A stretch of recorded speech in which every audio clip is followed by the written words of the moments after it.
Hi అండి. నమస్తే. Welcome to అమ్మాయి లోకం. అందరూ ఎలా ఉన్నారు? నేనైతే చాలా బాగున్నాను. మీరందరూ కూడా బాగుండాలని మనస్ఫూర్తిగా కోరుకుంటున్నాను. ఇవాళ మన రెసిపీ వచ్చేసి చాలా సింపుల్‌గా 5 నిమిషాల్లో తయారయ్యే ఒక మంచి హెల్తీ బ్రేక్‌ఫాస్ట్ లేదంటే డిన్నర్ రెసిపీ. ఎలా చేయాలో చూద్దాం. స్కిప్ చేయకుండా చూడండి. ముందుగా మిక్సింగ్ బౌల్‌లో ఒక కప్ అటుకులు తీసుకున్నాము. ఇవి ముద్దటుకులండి. ఈ రెసిపీకి ముద్దటుకులు మాత్రమే తీసుకోండి బావుంటుందనమాట. నీళ్లు పోసి మంచిగా 2, 3 సార్లు కడిగేసుకుందాము.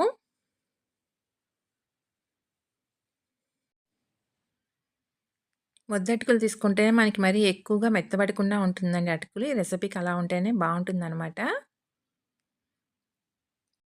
ఇప్పుడు చాలా కొంచెం తక్కువగా నీళ్ళు యాడ్ చేసుకుందామండి. ఒక 2, 3 టేబుల్ స్పూన్‌లయితే సరిపోతుంది. ఇంక అంతకంటే నీళ్ళు ఎక్కువగా అవసరం రాదు.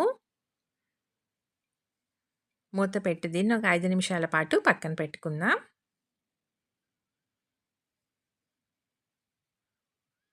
ఈలోగా కీర దోసకాయ తీసుకున్నామండి. ఇది పెద్దగా ఉండటం వల్ల నేను హాఫ్ తీసుకున్నాను. ఈ సైజులో ఉన్న చిన్నగున్నా గానీ ఒకటి తీసుకోండి మీరు సరిపోతుంది. ఇలా కొంచెం పెద్ద తురుమున్న గ్రేటర్‌తో తురుముకుంటే కరెక్ట్‌గా ఉంటుందండి. మరీ ఫైన్‌గా కాకుండాను.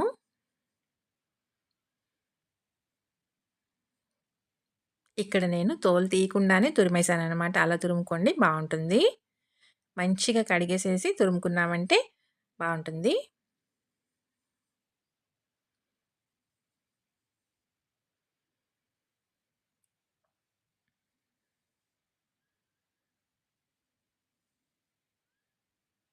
మొత్తం ఇలా చక్కగా తురిమేసేసి దీన్ని పక్కన పెట్టుకుందాము.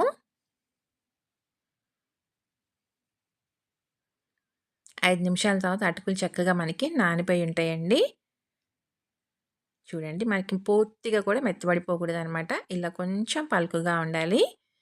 ఇప్పుడు నీరుకంతా గట్టిగా పిండేసేసుకొని మనం దీనిలో వేసుకుందాము.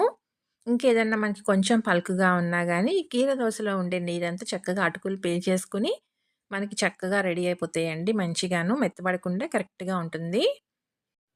2 టేబుల్ స్పూన్ల వరకి నేను కొబ్బరి పొడి తీసుకున్నానండి. ఇక్కడ మీ దగ్గర పచ్చి కొబ్బరి కనుక అందుబాటులో ఉంటే, దాన్ని తురిమి వేసుకోండి బావుంటుంది. ఇంకా టేస్ట్ బావుంటుంది. ఈరోజు నా దగ్గర సమయానికి పచ్చి కొబ్బరి అందుబాటులో లేదండి. అందుకని నేను ఎండు కొబ్బరి పొడి వేశాననమాట. ఎండు కొబ్బరి పొడి వేసినా గానీ ఇలా మొత్తం మంచిగా మనం కలిపి పెట్టుకున్నామనుకోండి ఒక 2 నిమిషాల పాటు చక్కగా మనకి మెత్తబడిపోయి బావుంటుందనమాట టేస్ట్. రుచికి తగినంత ఉప్పు, ఒక అర టీ స్పూన్ దాకా మిరియాల పొడి వేసి మొత్తం మంచిగా కలిపేసి దీన్ని ఇలా పక్కన పెట్టుకుందామండి.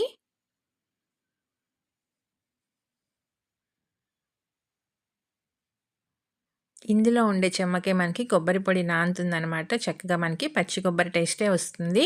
దీన్ని ఇలా పక్కన పెట్టుకుందాము. కడాయి పెట్టుకొని ఒక టేబుల్ స్పూన్ నూనె వేసుకున్నామండి. ఒక 4 టేబుల్ స్పూన్‌ల దాకా పల్లీలు తీసుకున్నాము. పల్లీలు మనకి మంచి క్రిస్పీగా వేగాలనమాట. పప్పు లోపల దాకా వేగితేనే మనకి ఆ టేస్ట్ అనేది బావుంటుందండి తినేటప్పుడు. హైలో పెట్టుకోకుండా దీన్ని కొంచెం మనం మీడియం ఫ్లేమ్‌లో పెట్టుకొని వేయించుకున్నామనుకోండి కరెక్ట్‌గా వేగుతుంది. సగం మనకి పల్లీలు వేగిన తర్వాత ఒక టేబుల్ స్పూన్ వచ్చి మినపగుళ్ళు వేసుకున్నాము.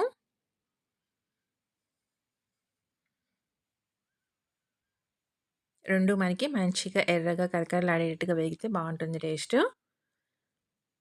తర్వాత అర టీ స్పూన్ ఆవాలు, అర టీ స్పూన్ జీలకర్ర,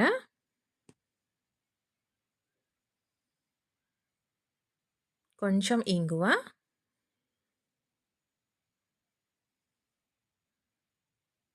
మొత్తం మంచిగా కలిపేసుకుందామండి. పప్పులు మనకి మంచిగా వేగినియనమాట. ఇప్పుడొచ్చి ఒక టీ స్పూన్ తురిమిన అల్లం,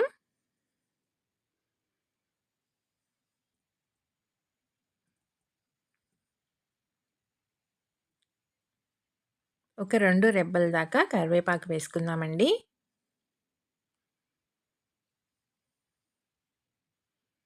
3 పచ్చిమిర్చి తీసుకున్నాము. దాన్ని ఇలా పొడవుగా సన్నగా కట్ చేసుకొని వేసుకుందాం. మనం పులిహోరకి ఎలా అయితే కట్ చేసుకుంటామో అలానేనండి. ఒక పెద్ద ఉల్లిపాయని ఇలా సన్నగా పొడవుగా కట్ చేసుకొని వేసుకుందాం. మీకెలా కావాలంటే అలా వేసుకోవచ్చు. చిన్న ముక్కలు కావాలన్నా గాని చిన్న ముక్కలుగా కట్ చేసుకొని కూడా వేసుకోవచ్చు.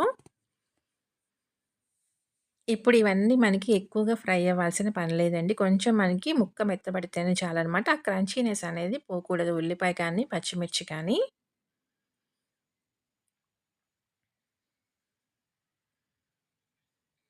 ఇవి ఇలా 50% మనకి వేగితే సరిపోతుందండి. ఇలా వేగిన తర్వాత మనం కలిపి పెట్టుకున్న అటుకుల మిశ్రమాన్ని వేసేసుకుందాము.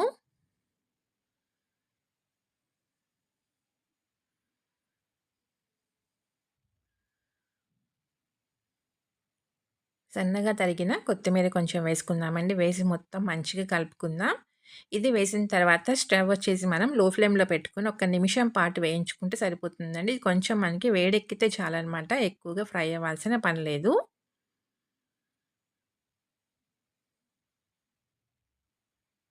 చాలా అంటే చాలా కమ్మగా ఉంటుందనమాట. 5 నిమిషాల్లో రెడీ అయిపోతుందండి. మార్నింగ్ బ్రేక్‌ఫాస్ట్‌లో కానివ్వండి, నైట్ డిన్నర్‌లో కానివ్వండి, చాలా లైట్‌గాను చాలా హెల్తీ రెసిపీ అనమాట. చూసారు కదా! రెడీ అయిపోయింది. స్టవ్ అయితే ఇంకా ఆఫ్ చేసేసుకున్నామండి. అంతేనండి, రెడీ అయిపోయింది. తప్పకుండా మీరు ట్రై చేసి చూడండి. మీకెలా వచ్చిందో కూడా నాకు తప్పనిసరిగా కామెంట్ చేయండి. అలానే వీడియో నచ్చినట్లయితే తప్పకుండా సబ్స్క్రైబ్ చేసుకొని ఒక లైక్ ఇచ్చేయండి. మీ ఫ్రెండ్స్‌కి, ఫ్యామిలీ మెంబర్స్‌కి షేర్ చేయండి. చాలా క్విక్‌గా అయిపోతుందండి. టేస్ట్ అయితే చాలా బావుంటుందనమాట. ఒక మంచి హెల్తీ రెసిపీ. పిల్లల నుంచి పెద్దవాళ్ళ దాకా అందరికీ నచ్చుతుంది. తప్పకుండా ట్రై చేసి చూడండి. ఈరోజు రెసిపీ అయితే ఇంతేనండి. రేపు ఇంకో కొత్త రెసిపీతో మీ ముందుకొచ్చేస్తాను. Thank you for watching.